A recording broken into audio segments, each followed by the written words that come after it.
And we're back to discuss common errors which you may find working with nested families. Now, the main thing with nested families and their shared parameters is knowing where to place the shared parameter. You may get an error about a parameter, but that name already exists in the file.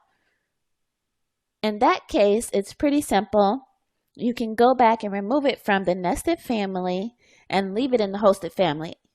Also, there's that tricky little button you need to check for shared parameters under Other in the Properties.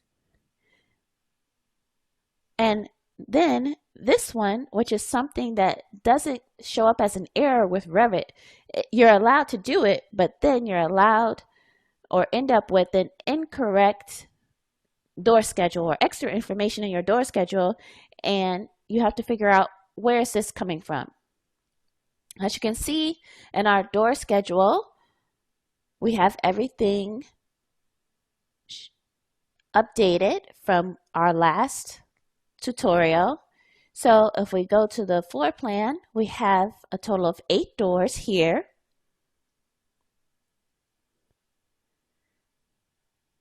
So let's see what happens if we have some miscommunication within one of the files with where the shared parameter is living. Let's edit this family.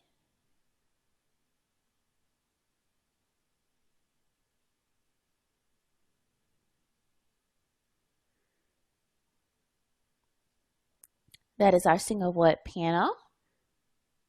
So let's go ahead and parameterize the panel family. So let's open the panel family, select the panel family, and go to Edit Family.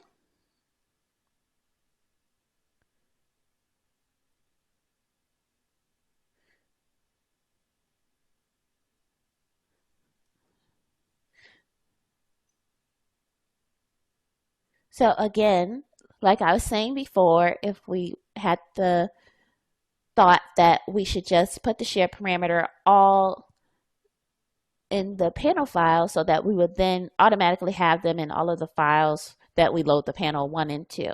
So let's go ahead and add that shared parameter here. Interiors and finishes, panel type, okay. And of course, the proper grouping, materials and finishes, instance property, okay. Okay. And we can now go ahead and load this back into the single wood panel family. Okay. And of course, we're going to overwrite it just like we would any other time that we update something. And now we can go ahead and load this back into our project. So for me, this is B12 begin file now. Okay. And yes, we want to overwrite again. And let's overwrite that subcomponent family because of course we updated the panel file. And let's check our door schedule. And as you can see, we have 2 8s on our door schedule now. And if we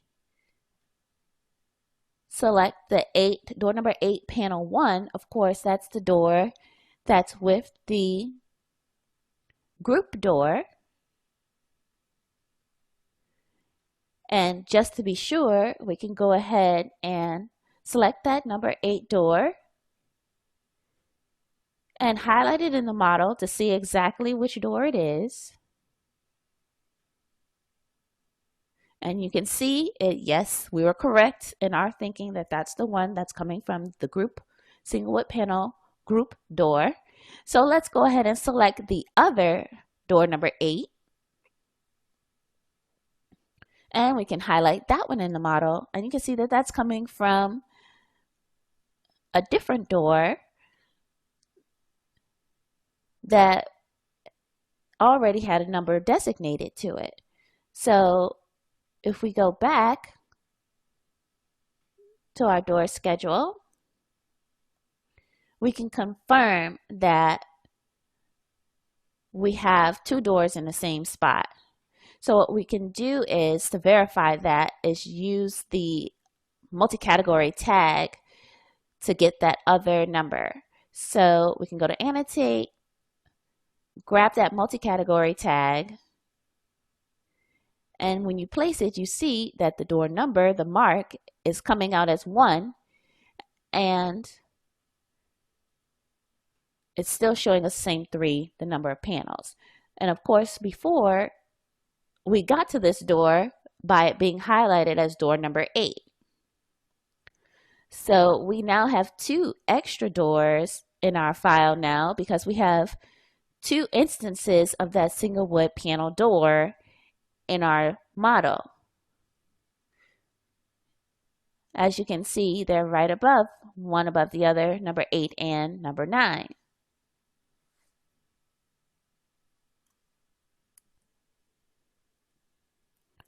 Now that we've discussed everything that you need to be on the lookout for in terms of errors and quirks, working with shared parameters and loading them in the proper location and file, link, and travel through the files, we'll move on to our final video where we'll discuss when it's a good time to actually create the family and when maybe you can use some other method or tool in Revit to get the same result.